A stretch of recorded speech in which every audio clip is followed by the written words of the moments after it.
National Catholic Register.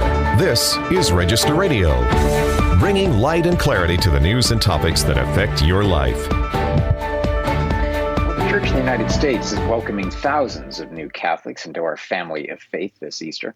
It is a time of joy, anticipation, and welcome. This week on Register Radio, we're joined by several new members of the Church and hear their stories of conversion and their journey to the Catholic Church. And then, theologian and Register contributor Larry Chapp helps us to remember that in Holy Week, life's indignities reveal our eternal dignity.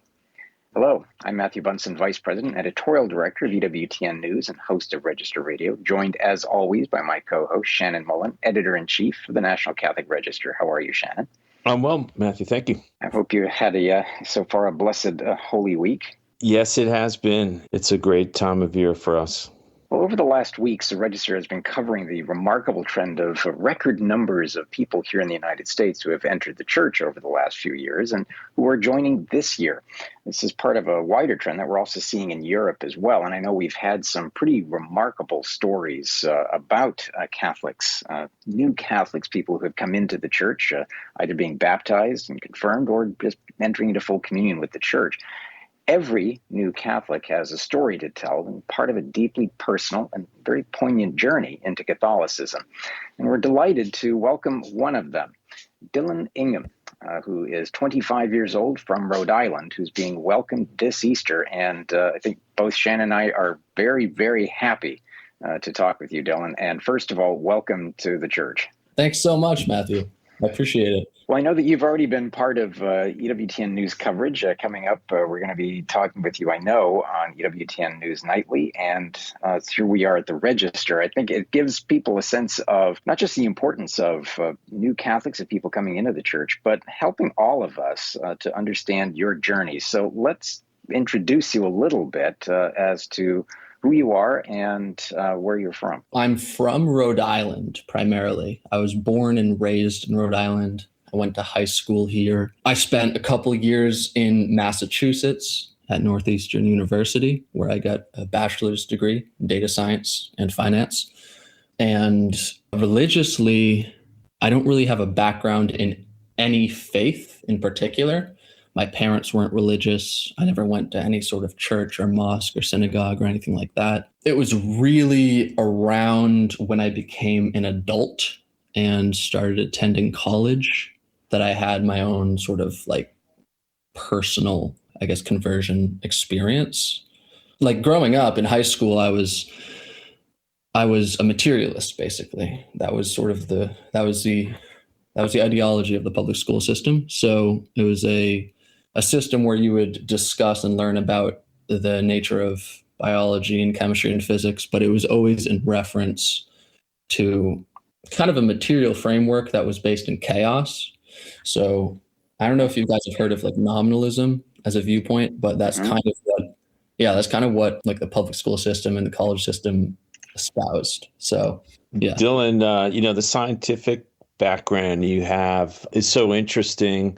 Tell us a little bit about that transition, from a very scientific, a very materialistic perspective to being open to faith. I mean, can you point to anything in particular? I know you did a lot of reading early on in this process. Well, one of the big fundamental shifts for me was understanding what I think about as like my stack of assumptions. So I think even if you're an empiricist or materialist, you still believe that words are tied to fundamental meanings, because otherwise you couldn't communicate effectively with anyone.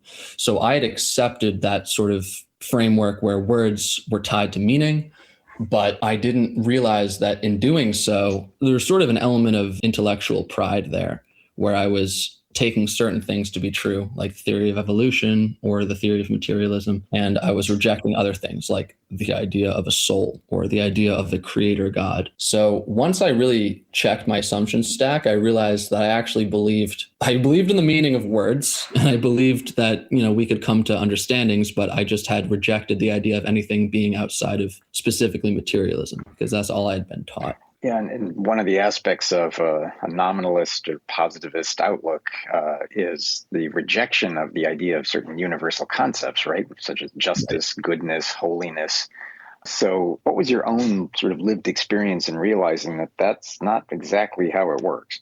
I don't know how this happened, but I had this realization one day that pride was sort of an assumption about what you think you know, but cutting you off from what you could potentially know.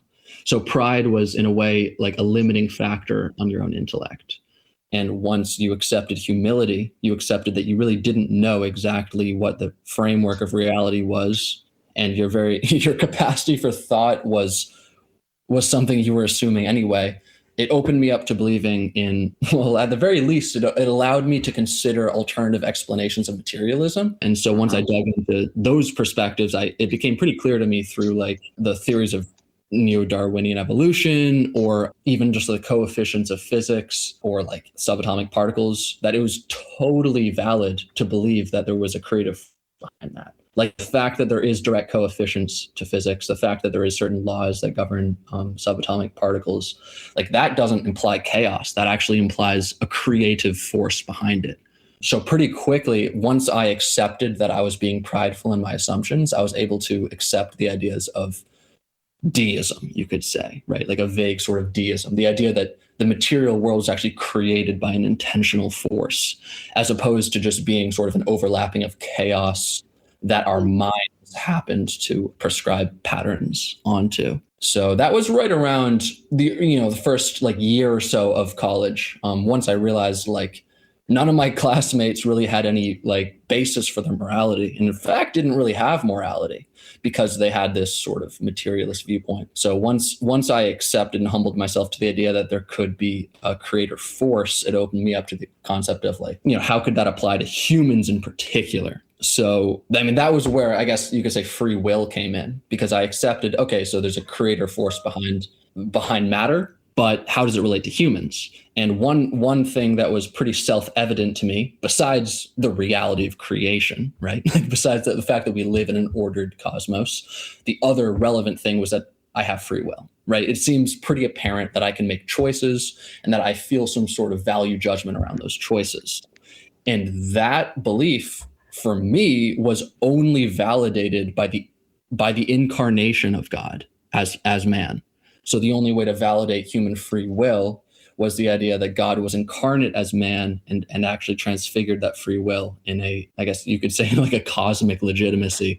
So like specifically the creator redeemer paradigm, like where it's like God as Father is creator, God as Son is kind of redeemer. That just really intuitively made sense to me. Like if creation is a product of God and free will is a product of God, then those two things are only really answered by the creation and redemption of the God-man specifically, right? Jesus Christ. And for some reason, that view really stuck with me. Well, it's a fascinating story of how the discovery of natural revelation can lead us to God. And I loved your story. I also want to introduce one other guest that we're very happy to welcome. That's Ashwin Manur. He's 21, a senior at the University of Nebraska-Lincoln, who entered the church last year. So Ashwin, welcome to Register Radio. Yeah, thank you so much for having me. It's a blessing and honor to be here, so I really appreciate it. Well, I know that you contributed to some of our articles, living out your experience. So let's start a little bit with you, too, about your own journey to the church. I guess to start off, I was really raised around pretty little faith. My mom's Lutheran, my dad's atheist. And so, I could probably count on two hands the amount of times I went to church that was not Christmas or Easter growing up. And so it wasn't really until I got to college that I really desired to know who Jesus was and to know who God was. And so I kind of started exploring that, and first found myself going to non-denominational churches. And, this time was very much like living the college life too. I was in a fraternity. I was kind of pulled into vice in a lot of ways, but I knew that I wanted more and that I wanted to find fulfillment. And as I started to learn more about Jesus and who he was, originally through this non-denominational church, I recognized that there was some level of truth here and goodness here, but it always felt like I was kind of empty and like there was more that I desired. Then come my junior year of college, I lived with a guy who I'd known since the beginning of my time in college, and he was born and raised Catholic. And there was just one night where some of my other roommates and I were just out on a drive talking and kind of had a conversation about faith. And kind of one of my other roommates and I, who had both been going to this non-denominational church, just kind of addressed this like kind of desire for more that we weren't seeing in the current church we were in. And from there, Drew, my other roommate, kind of talked about his journey with the Catholic faith and kind of a reversion that he had. And for the first time, I think the Catholic Church had spoken to me in a really unique way. Like I'd been to Mass before and just didn't really understand it. And kind of coming to that point where I kind of heard of, the institution of the church being what it is and what it houses, and that it houses truth and the fullness of truth really spoke to me in a unique way in that moment. So it took me a little bit longer, but then started going to OCIA. And I think really the first time I deeply encountered the Lord was sitting in adoration. I just remember feeling just this pure joy and peace and comfort, and all these kind of wounds and brokenness in my heart really felt like they were seen and known for the first time. Yeah. And I think it was just a journey of discovering truth, and it's continued to be that. And it is going to continue to be that. And walking with others has been amazing in that. I made the decision to be a focus missionary earlier or at the end of last year. So I'm very excited for that. I'll be walking with men in Greek life. And so I think there's just a lot of beauty and ability to speak truth into their lives and into the vices they struggle with, and show them that they're made for goodness and they're made by a good and infinite and ever-loving God. So yeah, it's a little bit about me, I guess. Yeah, Ashwin, you came into the church last year. So you were in one of the register stories that talked to kind of year one Catholics, right? So Dylan, who's on the other line, is coming into the church at Easter. What wisdom can you share with Dylan about your first year as a Catholic? Yeah, I think there's quite a few things. One, Dylan, congrats. Welcome home.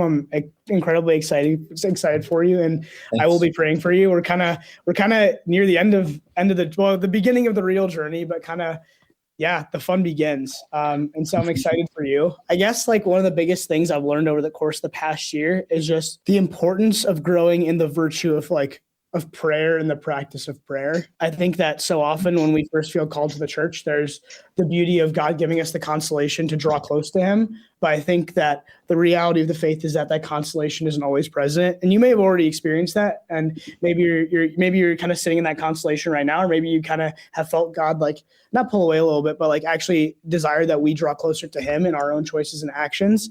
And I think that the one thing I've learned over the course of the past year is like, actually we must pursue him in prayer and pursue him deeply in prayer. I think that in that, and over the course of the past year, I've lived an increasingly sacramental life. Like I have, at this point, I've been praying a holy hour every day. I've been going to daily mass every day, praying the rosary every day. And it's like, those don't come in an instant. I think those have been the development over the course of time, but it's like the closer we draw to God, one, the better we are and the better off we are in having known him and continuing to know him. But two, also just that reality of, not every moment with God is consolation, but we're actually like the faith best lived out is when God doesn't feel close to us, but we choose him anyhow. So yeah, I don't know. Hopefully that's a decent answer.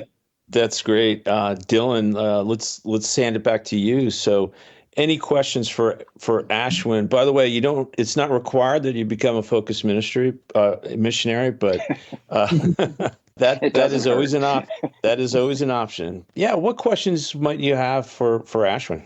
So yeah, the idea of consolation and the presence or lack thereof is an interesting point.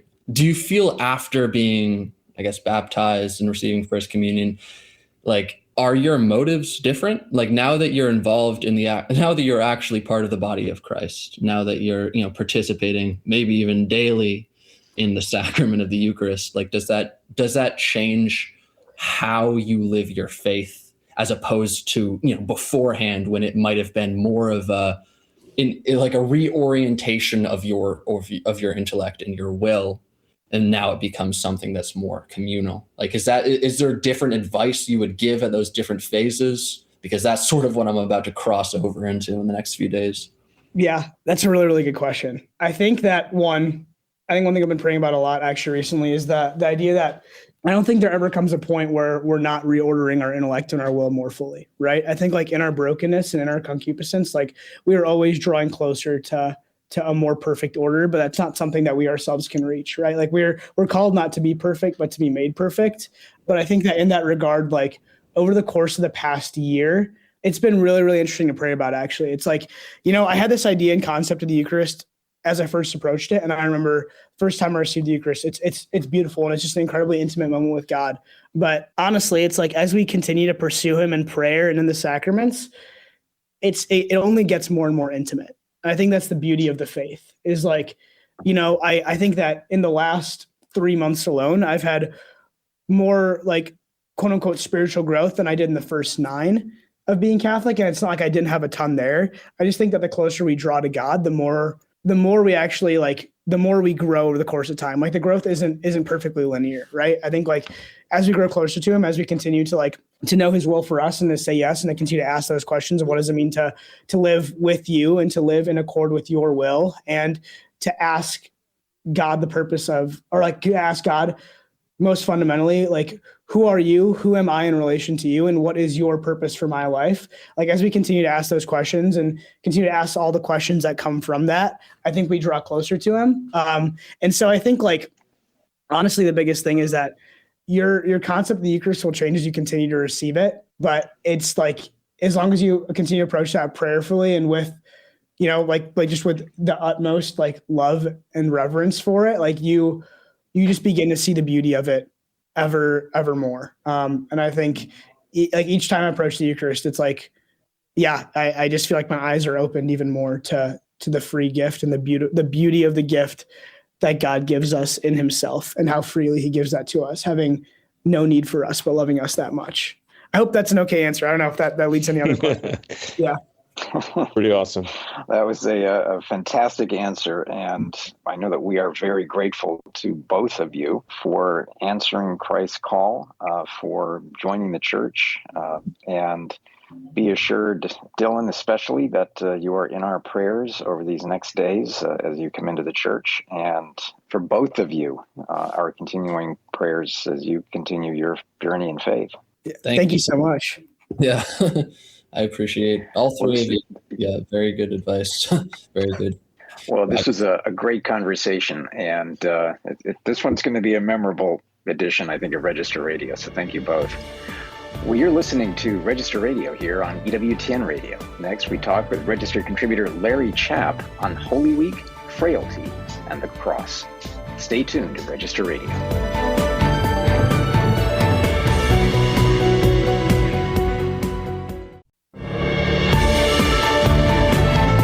Let's return to Register Radio on EWTN. And welcome back. I'm Matthew Bunson here with Shannon Mullen, Editor-in-Chief of the National Catholic Register. Well, in a remarkable commentary for the Register, theologian and Register contributor Larry Chapp has given us a rather searing reflection on Holy Week, that in the frailty of old age and the reversals of family life, the cross of Jesus Christ comes into focus as the true measure of human dignity. Its title is, "In Life's Indignities Reveal Our Eternal Dignity." And Larry joins us. So welcome to Register Radio again, Larry. Hey, glad to be here. Thank you very much for inviting me. Well, your piece could not have been better timed. Here we are, of course, in Holy Week, and I know that was your objective. But I want to read just one line or two from this, because I think it really sets the table for something that you accomplished that is quite remarkable. You write that life is a series of dependencies, and not one of us is truly in any meaningful way an independent being in charge of his or her ultimate destiny. And I don't want to give too much away, because I want to encourage everyone to read your commentary at ncregister.com. But what's the key point you're trying to make here? I think the key point is that our entire modern culture has inculcated in us this false sense that to be an adult, to be mature, to be your own person means to eliminate dependencies, to be this isolated individual who can have relations with others if he or she so chooses. But ultimately, you are this little isolated island. And success means you've achieved these things sort of all on your own and so on. What life really teaches us is the exact opposite, all right? That no matter how independent we might seem, how wealthy, how successful, all those things that our culture holds up as signs of success, no matter any of that, ultimately we are all simply dependent upon a whole series of relations with other people, beginning from our infancy with our parents and on through the entirety of our lives. And thus, human life is defined more by its sense of relational dependency on others than it is by any kind of radical independence. Yeah, that's Larry, that's a reality that, eventually hits home in a big way, as I know it has for you in this situation with your elderly parents. What is the theological or, spiritual lesson there, and how does that connect to the theme of Holy Week? Well, what we see in all of Holy Week is the humility of God, God's descent into the human condition, which then culminates in, a rigged trial and torture and ultimate judicial execution, an unjust judicial execution, where Christ submits to all of that in deep, deep solidarity with the human condition out of love for all of us. And that is the pattern of our humanity. What Christ reveals to us isn't just who God is, but who we are. And thus, to be human is to be willing to submit ourselves to a series of dependencies on other people, to submit ourselves to the humility of being cared for by others, to allow ourselves to be cared for by others. Now, Christ, obviously, in his passion, wasn't being cared for by others, but it exemplifies God's deep humility. And that humility is what has to mark our existence as human beings if we're going to imitate Christ. And why the ultimate sin is the sin of pride, the sin of hubris, the sin of thinking that I'm in control of everything when I'm not. Yeah, Larry, your stress, especially on finding independence, true independence, through dependence, and it really casts a stark light, especially on, as you've been saying, society. And Pope Francis always used the term throwaway culture, but we're also seeing this idea of using assisted suicide and euthanasia as a way not just to rid ourselves of inconvenient people that we don't want to see, but also to rob us of the beauty of the experiences of actually helping others in recognition, too, that we ourselves are dependent. Yeah, absolutely. We have, in our technocratic society, functionalized human life and made human life into something of value only in an instrumental sense, only insofar as it achieves certain things. But from the unborn to the helpless elderly, we are called as Christians to view life not instrumentally, not functionally, but having an inherent dignity, image and likeness of God. And therefore, we all place moral obligations upon one another. One of the things that we always like to say, I don't want to be a burden on others. Well, of course we're a burden on others. We're meant to be a burden on others, and they're meant to be a burden upon us. And so we are mutually emburdening each other, if that's a word, and this is a reality that is really driven home to me as I'm caring for my 90-year-old mother, my 92-year-old father, and there's a kind of return almost to the dependency of infancy in their lives. And realizing the need to find, for example, a nursing home for my mother that wasn't simply a horrible place that was warehousing old, useless people until it's their time to die. We had a struggle to find a nursing home that would treat my mother with dignity and worth, despite her radical dependency upon others. Yeah, Larry, you're such a prolific writer. And I'm always interested in how these ideas take shape for you. So can you just explain a little bit of that, of how this piece that you wrote for us kind of evolved in your recent experiences? Yes. Hi. I was actually, holding a conference here at my house in Scranton for a bunch of followers of my blog. And in the midst of that conference, I got word from my sister that my mother, who was still living at home, she has advanced Alzheimer's, had fallen and broken several ribs and punctured a lung and was in a hospital.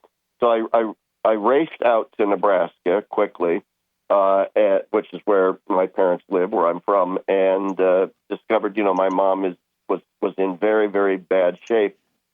And it struck me, as I was helping my siblings do things, and pardon the indignity of this, but it's the point of changing my mother's diapers and adult diapers and those sorts of things. the genesis of this article was in the realization that life had come full circle, that the woman who had changed me when I was an infant and cleaned me when I was helpless was now in need of me doing the same thing for her, was in need of me helping to feed her and clean her.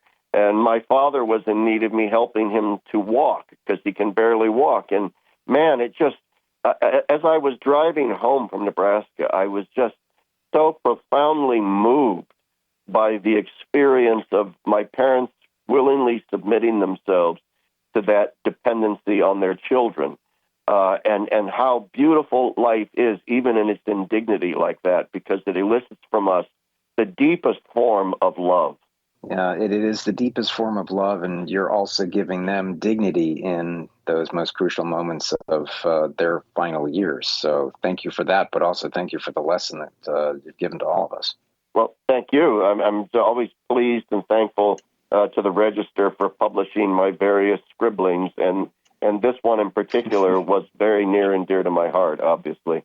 Well, that piece is in Holy Week, Life's Indignities Reveal Our Eternal Dignity. You can find that at ncregister.com. Well, that's it for Register Radio for this week. Remember, for more news, analysis, and commentary, check out the National Catholic Register online, again, at ncregister.com.